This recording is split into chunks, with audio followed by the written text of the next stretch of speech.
இந்த பூமியில் மனிதன் இறக்கும் பொழுது என்ன நடக்கும் அப்படிங்கிற ஒரு விஷயம் பல ஒரு கேள்விக்கு இன்னும் ஒரு விடை தெரியாத ஒரு விஷயமா இருக்குங்க. இதை பத்தி பல ஆராய்ச்சிகள் போயிட்டு இருந்த சூழ்நிலையில அமெரிக்கா சேர்ந்த இந்த பிரியானா லபாட்டி அப்படிங்கிற ஒரு 33 வயசு தக்க இந்த ஒரு பெண் வந்து மறுபிறவி எடுத்ததாக சொல்லப்படுதுங்க. அதாவது இவர் வந்து கொலோடரோனா அப்படின்னு சொல்லிட்டு ஒரு நரம்பியல் சம்பந்தப்பட்ட நோயினால பாதிக்கப்பட்டிருக்கிறாரு. இதனால பார்த்தோம்னா ஒரு கழுத்து, கை, கால் பகுதியெல்லாம் வந்து நரம்பியல் சம்பந்தப்பட்ட பிரச்சனைனால சிகிச்சையில அது சரிப்படுத்த முடியலனாலும் அந்த மருந்துனால இதோட அறிகுறியை கட்டுப்படுத்த முடியும் அப்படிங்கிற விஷயத்துக்காக ட்ரீட்மெண்ட் போயிட்டு இருக்கு. இப்படிங்கிற சூழ்நிலை 2017ஆம் ஆண்டு இவருக்கு முழுமையா சோடியம் குறைபாடு இருந்ததுனால ஒரு ஆபத்தான ஒரு சூழ்நிலையில அந்த ஹாஸ்பிட்டலுக்கு போய் சேர்த்திருக்கிறாங்க. அதுக்கு பின்னாடி டாக்டர்லாம் பரிசோதனை பண்ணி இவங்க இறந்துட்டதாக அப்படின்னு சொல்லப்படுது.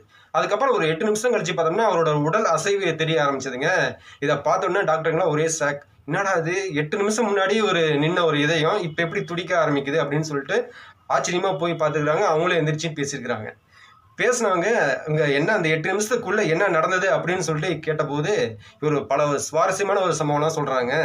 அதாவது என்னன்னா, என் உடல் கைவிட்ட பிறகும் யாரோ வந்து சரி போலாமா அப்படிங்கிற ஒரு சொல்ற வார்த்தை என் காதுல ஒலிச்சதாகவும், அதன் பின்னாடி வந்து முழு உருவமும் வந்து இருள்ல மூழ்கின மாதிரியும், அதுக்கப்புறம் இந்த வாழ்க்கை வந்து இன்னும் முடியல அப்படின்னு சொல்லிட்டு இந்த என்னோட உணர்வும் கூட வந்ததாகவும் சொல்றாருங்க.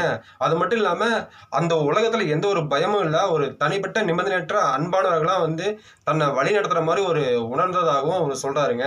என்னதான் இவர் வந்து மறுபிறவி எடுத்தாலும் இதோட உணர்வு இது பின்னாடி என்ன நடந்தது ஒரு விஷயம் வந்து ஒரு சுவாரஸ்யமான ஒரு விஷயமா ஒரு அனுபவமா அவருக்கு இருந்திருக்குங்க.